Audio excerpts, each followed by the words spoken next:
बोले एक तारा असावे तेनू रब मंगया तू माने या ना माने दिलदारा असा दे तेनू रब मंगया। नास तक उधार दे तो जानिए वो प्यार है। छेली पंक्ति बहुत सरस है कि जिंदगी निसार दे तो जानिए वो प्यार। प्यार एनु नाम है કે માણસ એના જીવન ઉપર ઓળઘોળ થઈ જાય એટલે સુધી ન પહોંચાય તો કોઈ વાંધો નહીં સાહેબ, પણ જે આ મનુષ્ય જન્મ મળ્યો છે મને ને તમને, બીજું કાંઈ થઈ શકે ન તો કાંઈ નહીં. છોકરાઓ જમે છે ને એમાં બટુક ભોજનમાં કંઈ આપી ન શકીએ તો કાંઈ નહીં, પણ એનું નામ તો લઈએ કે જે સાધન સંપન્ન જે છે, જે પૈસાદાર છે, એને ભગવાન પ્રેરણા આપે તો આપે, જમાડે.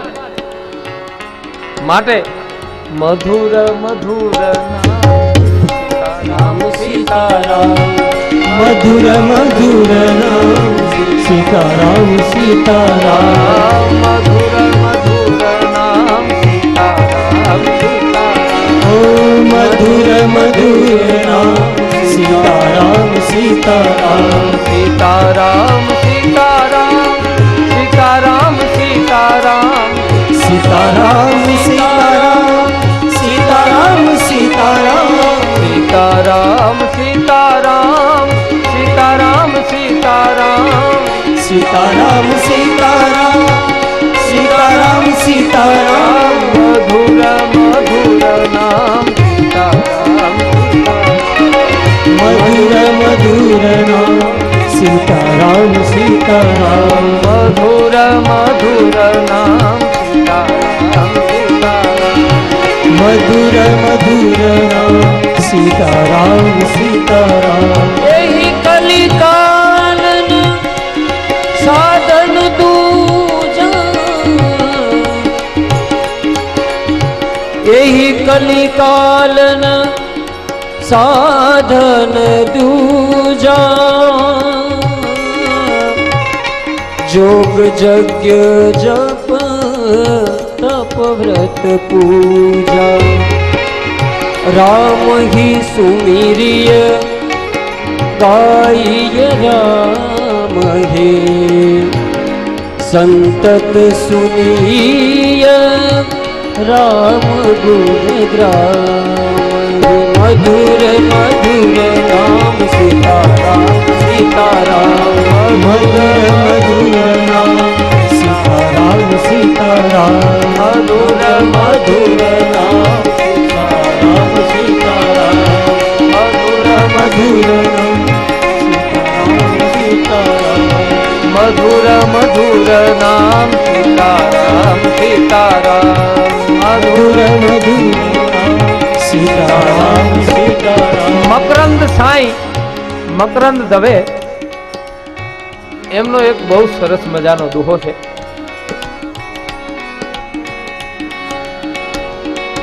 કે ત્રણ વાના મુજને મળ્યા, ત્રણ વસ્તુ મને મળી. મકરંદ સાંઈ કે છે ત્રણ વાના મુજને મળ્યા, હૈયું, મસ્તક અને હાથ. કાંઈ એવું કર્મ કરીએ કે કોઈને લાભ થાય. હવ હાટું તો હવ કરે, બધાય હાટું તો બધાય કરે, પણ હવ હાટું તો હવ કરે છે, પણ બધા માટે કોણ કરે?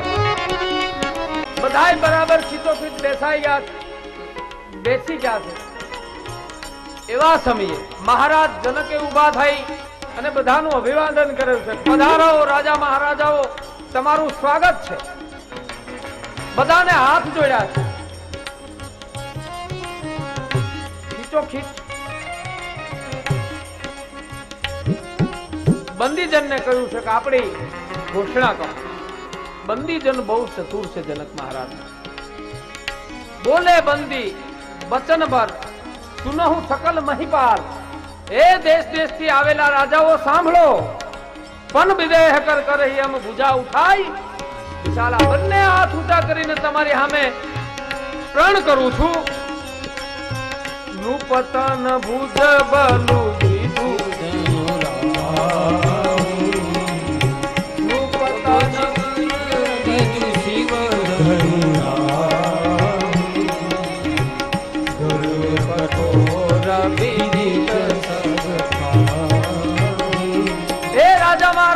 તમારું બળ ચંદ્રમા સમાન છે, તમારું બળ ચંદ્રમા સમાન છે. એટલે બધા જે અણહમજણના વાળા હતા એ બધા મૂછો ઉપર હાથ ફેરવા માંડ્યા. હા, ધન્ય છે જનકના બંદીજનોને, અમને ચંદ્રની ઉપમા આપી છે. પણ તરત કીધું કે આ જે ધનુષ્ય પડ્યું છે એ રાહુ સમાન છે. આ રાહુ ધનુષ્ય જે છે એ રાહુ સમાન છે. એટલે ગોસ્વામીજી એમ કહે છે કે આ યજ્ઞ છે એ આખો સમાજ છે અને ધનુષ્ય જે છે એ સમાજની સમસ્યા છે. અત્યારે એવું થયું છે સાહેબ કે મારે તમારે બધાને સમાજની સમસ્યાઓ તોડવી તો છે, પણ કાં તો મારા હાથે જ તૂટે અને કાં કોઈના હાથે ન તૂટવી.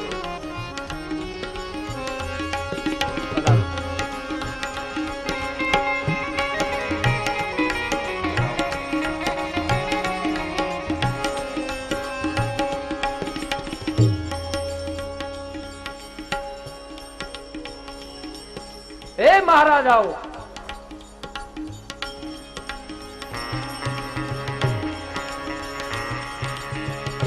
એટલી બધી વ્યસ્તતામાંથી પણ આપ પધાર્યા છો સાહેબ, આપનું સ્વાગત.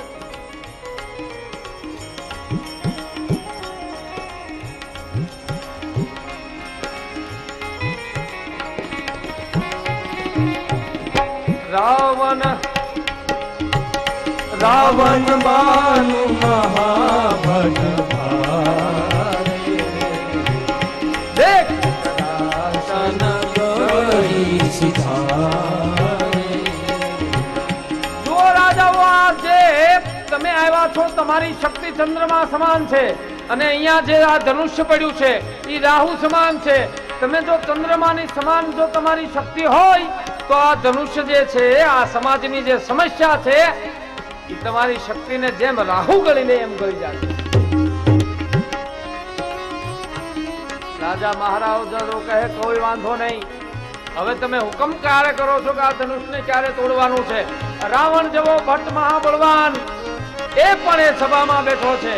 આ બાજુ સ્ત્રીઓ જોઈ રહી છે, ઉપર જાનકીજી બેઠા છે, જનક મહારાજ, શતાનંદ મહારાજજી બેઠા છે, વશિષ્ઠ બાપજી, એક તરફ વિશ્વામિત્ર અને બંને ભાઈઓ રામ અને લક્ષ્મણ. બાજુ વિશ્વામિત્રજી બેઠા છે, બાજુમાં રામ બેઠા છે અને એની બાજુમાં લક્ષ્મણજી બેઠા છે. રામજી વચ્ચે બેઠા છે.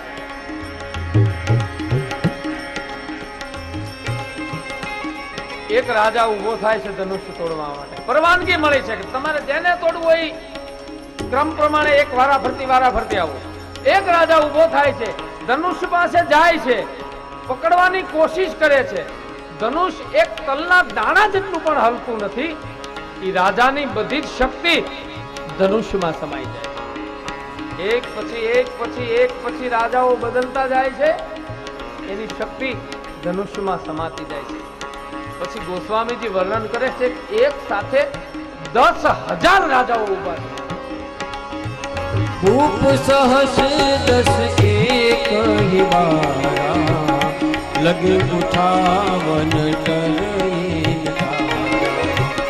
ભૂપ સહસ 10 એક હી બારા, લગે ઉઠાવન ટરઈન તારા. અને ડગઈન શંભુ સરાસ કે કામી બચન સખી. ભગવાન શંકર નું આ પિનાક એક તલભાર જેટલું પણ હલ્યું નહીં. કેમ? ગોસ્વામીજીની લેખની જુઓ તમે સાહેબ, કે કોઈ કામી માણસ સતી જેવી સ્ત્રીને જેમ જેવા તેવા વેણ કહી અને સતી સ્ત્રીનું મન એક તલના દાણા જેટલું ડોલે નહીં, એમાં 10,000 રાજાઓ ઉભા થયા. એની શક્તિ આ પિનાકમાં સમાઈ ગઈ.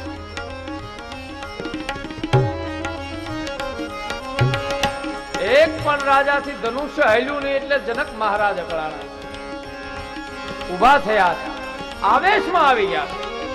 જનક જેવો પ્રબુદ્ધ માણસ, યોગ ભોગ રાખે હું ગોઈ. વંદનામાં તુલસીદાસજી મહારાજ એમ કે છે કે જેને યોગ અને ભોગને બંનેને પચાવીને રાખ્યા છે અને અનુરાગી એવા મહારાજ જનક આવેશમાં આવી ગયા છે. અને કોણ બાપ એવો હોય કે જેની દીકરીના લગ્ન થવાના હોય અને પ્રસંગ અટકતો હોય તો કયો બાપ એવો છે જે આવેશમાં ન આવે સાહેબ? એવું પ્રણ કર્યું છે કે જે આ ધનુષને તોડશે એને મારી જાનકી વૈદેહી વરમાળા પહેરાવશે અને એની સાથે એના લગ્ન થશે. 10,000 રાજાઓ આવીને જતા રહ્યા, કોઈથી ધનુષ તૂટ્યું નહીં. મહારાજ જનકને થોડીક ચિંતા થઈ છે, આવેશમાં આવીને બોલી ગયા છે કે મને એવું લાગે છે કે આ જગતમાં હવે વીર વિહીન ધરતી થઈ છે. જગતમાં કોઈ વીર પુરુષ નથી રહ્યો. તમે બધાય તમારું સ્થાન છોડી અને તમારા ઘરે જતા રહો. હવે કોઈને આમંત્રિત કર્યા હોય અને પછી આપણે એમ કહીએ કે તમે તમારા ઘરે જતા રહો, આવું અપમાન થયું. છતાંય એકે રાજા ઊભો થયો નહીં બોલ્યો. નકર તો જતું રહેવું છે ને. કોઈ માણસ આવે તમારી ઘરે આવ્યો ને પછી તમે એને એમ કહો કે ભાઈ મહેરબાની કરીને હવે રજા લો, તો 1 મિનિટે ઓલો ઊભો રહીએ ખરો? એટલું અપમાન કર્યું છતાં એકે રાજા ઊભા નથી. એક રાજાએ કીધું બીજાને કે ચાલો હવે જતા રહીએ, આપણું આ અપમાન છે. તો કે હવે આમાં અપમાન જેવું રહ્યું છે, આપણે ધનુષ્ય ન તોડી શકાય એમાં અપમાન તો થયું જ છે ને. હવે અપમાન જેવું શું રહ્યું છે? હવે બેઠા ભેગા બેઠા. એક રાજા કહે છે કે જવું તો નથી, શું આપણે કોઈએ તોડ્યું નથી તો શું આ 2 બાળકો તોડશે ધનુષ્યને? અને બાળકો તોડે તો શું અહીંયા જાનકી પરણી જશે? આવા વિચિત્ર પ્રકારના ભાવો લઈને રાજાઓ બેઠા છે. જનક મહારાજ કહ્યું છે કે આ ધરતી વીર વિહીન છે. એ ધરતી વીર વિહીન છે એટલું જ્યાં સાંભળ્યું, કહું ગુરુ પદ તમ ધારી શીશ રઘુવંશી હું નહીં શકું પ્રેરણ. કેમ બોલે છે મહેશ રઘુવંશી નહીં શકું?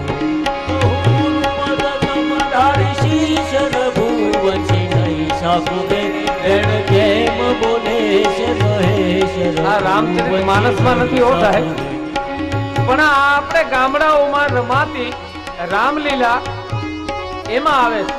લક્ષ્મણજી બહુ ક્રોધિત થયા છે અને એના ગુરુને એમ કે છે કે તારા ચરણના સોગંદ ખાઈને કહું છું ગુરુદેવ, આ જનક શું બોલે છે એને ભાન નથી રહ્યું. રઘુવંશનું એના માના ગોદમાં 1 દિવસનું બાળક એના માના ગોદમાં પડ્યું હોય ત્યાં સુધી સભામાંથી કોઈ એમ ન કહી શકાય કે આ ધરતીના ગોળા ઉપર વીર પુરુષ પૃથ્વીને કરું પેલે ભાર રઘુવંશી નહીં સાખું રે. પૃથ્વીને કરું પેલે ભાર રઘુવંશી નહીં સાખું રે. સૂર્ય ચંદ્રને કરું એક ધાર રઘુવંશી નહીં સાખું રે. આખા બ્રહ્માંડને એક દડામાં નાનો બાળક જેમ ફુગો રમતો હોય અને ફુગાને જેમ એક આમ દબ્બીને ફોડી નાખે એમ મહારાજ એવા આક્રોશમાં આવી જશે લખનલાલજી મહારાજ કે પ્રભુ ગુરુદેવ તમારી કૃપાથી આખા બ્રહ્માંડને દડાની માફક ઉઠાડી દઉં. અને જેમ કમળના ફૂલને એક નાનો છોકરો મસળી નાખે એમાં ધરતીના ગોળાને મસળી નાખું. તારા ચરણના સંબંધ છે, આટલું જો ન કરી બતાવું તો, અને તો જિંદગી પર્યંત ધનુષ બાણ ધારણ ન કરું. બહુ ક્રોધમાં આવ્યા.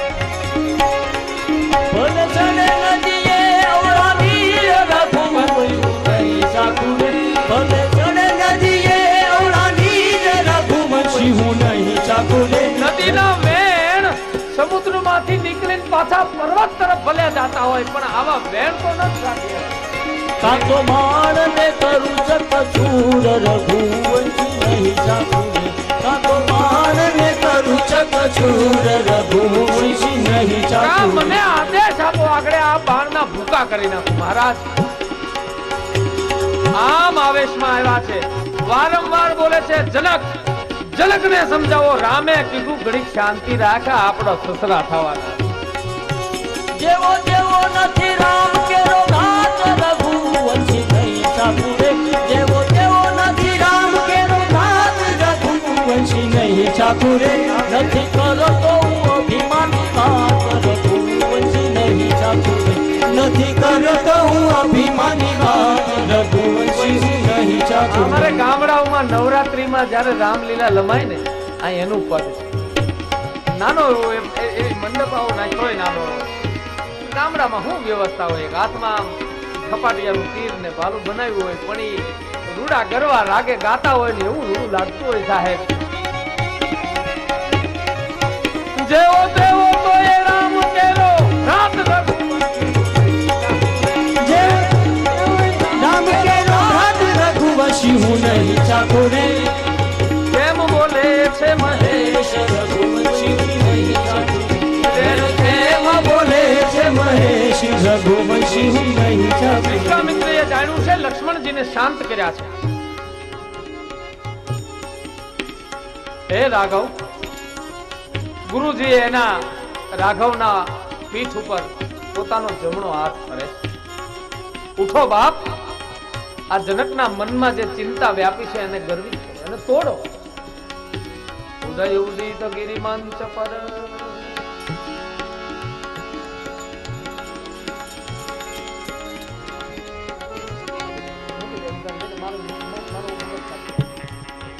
ઉદય ઉદિત ગિરિમાંચ પર રઘુબર કાલ પતંગ અને વિકસે સંત સરોજ સદ હર્ષે લોચન ઉદય ઉદિત ગિરિમંચ પર કાલ પતંગ વિકસે સંત સરોજ સદ હર્ષે લોચન.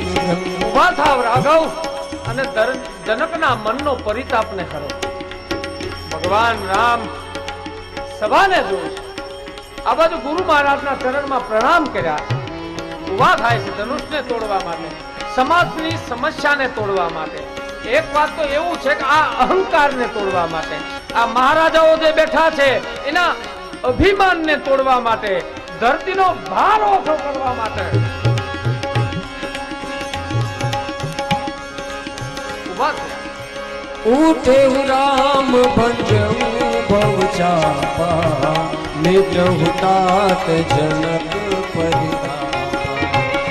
ઉઠે રામ ભંજવું ભવ ચાપા નિજ હુતાત જનક પરિતાપા. ધીમે ધીમે ત્યાં વચ્ચે પડ્યું છે, બિલકુલ મધ્યમાં એક મોટો ઓટલો બનાવેલો છે. એની ઉપર આ ભગવાન મહાદેવનું પુરાણ પ્રસિદ્ધ પિનાક પડ્યું છે. પિનાકની પાસે ધીમે ધીમે ધીમે ધીમે ડગલા માંડે છે, જાણે કોઈ ગિરનારની ટોચ ઉપરથી નવજુવાન કેહરી હાવજ ઉતરતો એમ ભગવાન રામ નીકળ્યા છે. કોહરી ચટાલો કરતો જાતો હોય. ગુરુ મહારાજની સામે દ્રષ્ટિ કરી પ્રણામ કર્યા છે અને આ બાજુ રામ હાલ્યા જાય છે. લક્ષ્મણજી ઉભા થયા છે. લક્ષ્મણજી ઉભા થયા એટલે વિશ્વામિત્ર બાપજીએ કહ્યું છે, તું હું કામ ઉભો થા છો? લક્ષ્મણજી કહે છે કે મહારાજ ગુરુદેવ, હું એટલા માટે ઉભો થાઉં છું, આગળ ધનુષ્યનો કડાકો થાહે એટલે આ ધરતીનો ગોળો હતો નતો થાય.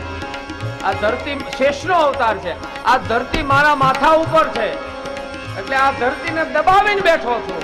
અને આ ધરતીને કાંઈ થાય તો આ ધરતીના દીકરી માં જાનકીજી છે. આ ધરતીને કાંઈક થાય તો જાનકીજીને લગ્નમાં વિક્ષેપ પડે, કારણ કે કન્યાની માત તો જો લગ્નમાં કાંઈક થયું હોય તો લગ્ન સંભવ નહીં થાય. આ પ્રભુના લગ્ન આજને આજ થાય એટલા માટે હું સંરક્ષણ કરવા બેઠો છું. લક્ષ્મણજીના હાથમાં સુરક્ષા અને સંરક્ષણ, ભગવાન રામના હાથમાં આક્રમણ. બરાબર બિલકુલ મધ્યમાં પ્રભુ ગયા છે. ધનુષને પરિક્રમા કરી છે, પ્રણામ કર્યા છે. પરિક્રમા કરી પ્રણામ કર્યા. એક હારે 10,000 નેત્રો ભગવાન ઉપર લાગી ગયા છે. ભગવાનને જોઈ રહ્યા છે સૌ. જનક મહારાજ હાથે લાખે જોઈ રહ્યા છે. આ બાળક શું કરશે? સુનયનાજીના મનમાં એનું મન જરાક ભ્રમિત છે. જાનકીની માં એને એમ થાય છે કે આ બાળક શું કરે? એની એક સયાની સખીએ કહ્યું છે કે માં, તેજવંતુ લઘુ ગણીય ન થાતું. તેજવાન તપ જેનામાં હોય, જે તેજસ્વી હોય એને કદાપી નાનો ન ગણવો. એ ઉંમરમાં ગમે એટલો હોય પણ તેજસ્વી હોય એને નાનો ન ગણવો. આમ કરી અને સુનયનાજીનું મનનું સમાધાન કર્યું છે. આ બાજુ ધનુષને આ પ્રતીક્ષા કરી ભગવાન રામ એવો એક બાજુથી એવો અંગૂઠો દબાવ્યો, ધનુષ એવી રીતે ઉછળ્યું, એવો કડાકો થયો, બધા આખું તોડતા રહી ગયા. મધ્યમાંથી ધનુષને તોડ્યું. તેહી છન રામ મત ધન તોરા, પરે ભુવન ધુની ઘોર કઠોરા. તેહી છન રામ મત ધન તોરા, પરે ભુવન ધુની ઘોર કઠોરા. ગોસ્વામીજી લખે છે કે તેહી છન રામ, એક ક્ષણે રામે ધનુષને મધ્યમાંથી તોડ્યું. એટલે મધ્યમાંથી તોડ્યું છે એટલે ક્ષણ શરૂ થાય ને ક્ષણ પૂરી થાય એની વચ્ચેની જે ઘડી આવે, 1 મિનિટ શરૂ, 1 સેકન્ડ આમ ચાલુ થાય અને સેકન્ડ પૂરી થાય એની વચ્ચેમાંથી તોડ્યું, એટલે મધ્યમાંથી તોડ્યું. એક સંત કહે છે બરાબર છે, ધનુષના 2 છેડા છે ત્યાંથી